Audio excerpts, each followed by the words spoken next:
Se você já viu aqueles vídeos incríveis dos gringos que costuram roupas de época e ficou se perguntando como fazer os seus próprios trajes históricos, você tá no vídeo certo. Porque não só tem gente aqui no Brasil que faz esse tipo de coisa, como essa galera também produz tutoriais em português para você começar nesse mundo maravilhoso da costura histórica. Meu nome é Pauline Kisler, eu sou historiadora da indumentária e recriadora histórica, e você está no canal da Modista do Desterro.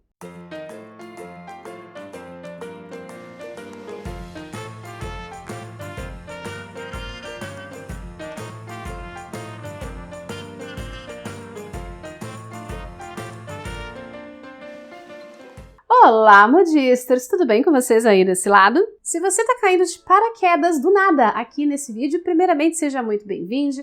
Eu sou a Tia Modista e hoje eu estou aqui para mostrar para vocês 13 tutoriais em português feitos por brasileiros com diferentes projetos de costura histórica para você que tá afim de repente desenvolver um hobby novo ou se aventurar nesse caminho no ano que está começando. Mas antes, vamos falar um pouquinho sobre o que é essa tal de costura histórica e o que ela tem de diferente do resto.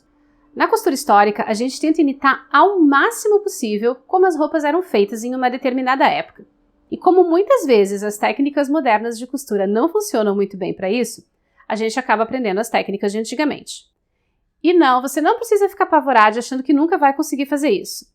É provável que você já conheça muitas dessas técnicas porque elas ainda existem, elas só não são mais usadas nas roupas industrializadas. Mas se você tá afim de testar a mão na costura histórica, deixa a Tia Modista aqui te oferecer 2 conselhos. O primeiro é começar com coisas simples. Se você pegar direto uma coisa muito complexa para costurar, é bem provável que tenha dificuldades, fique frustrado e acabe largando o projeto no meio do caminho, dizendo que nunca mais vai costurar nada. E o segundo é escolha alguma coisa usável.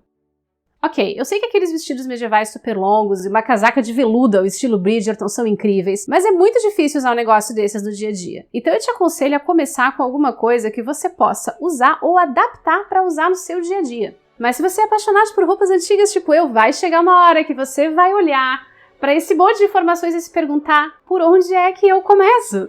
Claro que isso é uma coisa muito, mas muito pessoal mesmo. Uma dica que eu sempre dou pro pessoal aqui no canal é começar a observar quais são as produções de época ou livros de época, séries, até jogos que você mais curte. E começar a ver o que essas produções têm em comum, se elas têm um período histórico em comum. Mas existem 3 períodos históricos que é meio que um consenso na comunidade internacional de costura histórica que são mais amigáveis para quem está começando, principalmente para quem não tem experiência ainda com construção de roupas. O primeiro é a Regência Inglesa, que fez muito sucesso por causa de Bridgerton. Os vestidos usam menos tecidos, são mais leves e tem aquela carinha de princesa, né? E no lado masculino temos as camisas com manga tipo pirata, os coletes e as calças mais justinhas. Só o Duque que não vem junto, infelizmente. Mas você pode aprender a fazer uma dessas camisas com um excelente tutorial do Paulo Samu, que é um querido talentosíssimo e tem vários vídeos incríveis em português no canal dele. O segundo é a década de 1890, a queridinha de quem curte era vitoriana. Pense em séries como O Alienista, 1899 e o filme A Colina Escarlate. Uma das roupas femininas mais populares dessa época era a combinação de saia de passeio com camisas abotoadas na frente. A Duda Renaud, do canal Costurando História, ensinou a fazer o molde dessa saia usando um livro original lá da época e gravou um tutorial em português em vídeo. E a terceira é a década de 1910. Quando as saias começam a ficar mais curtas, a silhueta é menos acinturada, e de uma forma geral, as roupas desse período são mais fáceis de fazer e consomem menos tecido. Mas nada te impede de fazer peças avulsas de outras épocas e misturar todas elas no seu guarda-roupa, o que eu totalmente apoio e inclusive acho maravilhoso.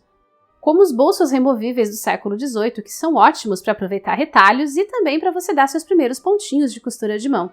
E estupidamente práticos, porque eu vou confessar que até as minhas saias rodadas modernas têm uma abertura do ladinho para eu poder encaixar o bolso e eu não precisar ficar andando com bolsa no meio da rua. Tutorial completo dele com molde e montagem você já encontra aqui mesmo nesse canal. Nessa mesma linha de projetos rápidos e econômicos, eu indico para você o Rucife, que é um kit de costura portátil que foi usado desde a Idade Média até a década de 1920, que ele é simples de fazer e você também reaproveita retalhos que tem em casa. É uma maneira muito charmosa de guardar seus materiais de costura ou qualquer outra coisa que couber nele, na real. E ele dá um bom presente também para aquele amigo que costura. Agora, se você já quer alguma coisa para dar close por aí, eu indico demais uma retícula, que eram as bolsinhas de mão usadas na regência e até na era vitoriana, pequenas e muito charmosas. A Ju Lopes tem um vídeo com o tutorial completo dessa belezinha, todinho em português para você se divertir. Ainda nessa vibe de acessórios históricos que vão bem com roupas modernas, eu sou muito fã daqueles cintinhos pontudos de 1890 e 1900. Usados com saias ou com vestidos, eles são ótimos e nem precisam de máquina de costura. Esse cinto, chamado de Deep Waist, tem um tutorial completo aqui mesmo nesse canal, desde o molde até os acabamentos. Agora, se você já está começando o ano se preparando para as festas e para as feiras medievais que vão rolar, você precisa conhecer o trabalho da Merlin Crafts e aprender a fazer esse capuz medieval com botões, um modelo clássico da era medieval, com a explicação mais fácil que eu já vi na vida. Mas se o seu interesse é por trajes históricos completos, o ideal sempre é que você comece pela parte interna do traje, pela roupa íntima. Não só porque elas são a base do traje, mas porque elas são peças menos complexas de serem feitas, tanto que elas eram as primeiras coisas que eram ensinadas para as crianças quando elas estavam começando a aprender a costurar. No Perdendo a Linha, que é o canal do Arthur Adams, você encontra um tutorial completo com a modelagem histórica de uma camisa masculina de 1830 explicada em detalhes. É uma excelente peça para qualquer gênero. No meu blog, você encontra um tutorial para fazer a camisa feminina vitoriana de 1850, que pode até ser adaptada para se transformar num vestido de verão super leve. Numa linha um pouco mais adaptável para o dia a dia, eu indico demais que você se aventure com uma anágua dos anos 1890. Além de dar um super volume, o mesmo molde pode ser adaptado para você fazer a saia de passeio de 1890 e até uma saia moderna. Eu sou suspeita quando o assunto é anágua porque eu sou cadelinha delas. Mas anáguas são uma coisa super versátil, você usa como roupa íntima, você usa como roupa externa. E eu me sinto uma deusa, uma princesa de época com aquele monte de babado na volta do corpo. E como eu já gravei um tutorial em 2 partes dessa anágua vitoriana, ensinando a modelagem e a montagem dela, tô deixando o link aqui em cima no card.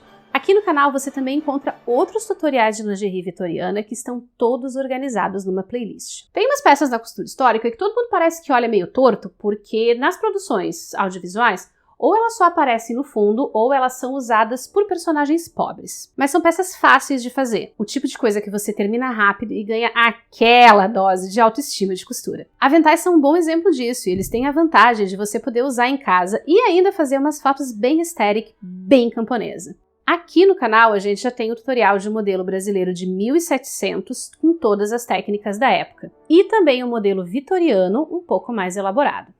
Outra peça injustiçada pra caramba é o fichu, um tipo de chale, geralmente branco, que as mulheres usavam para proteger o decote no século XVIII e até na regência. No canal Costurando História, a Maria Eduarda Renó tem um ótimo tutorial para cortar e costurar o seu fichu à mão, com a mesma técnica da época, que é excelente para você praticar a costura de mão nas horas vagas. Eu sempre indico também os toucados, porque além de serem peças simples, eles podem ser adaptados para crianças, e fazem muito sucesso em ensaios fotográficos com uma pegada mais vintage. Aqui no canal você encontra o tutorial do toucado do século XVIII, inspirado na série A Cozinheira de Castamar, e a Merlin tem um tutorial maravilhoso de um toucado medieval que é o queridinho da galera da recreação histórica gringa. Essas foram as minhas dicas de projetos para iniciantes e se você por um acaso tem algum tutorial em português para indicar, comenta aqui embaixo. Então já aproveita para deixar o seu like, se inscrever aqui no canal, comentar, compartilhar e, claro, dar uma conferida nesses outros conteúdos sobre história da moda e costura histórica que eu separei para você com todo carinho.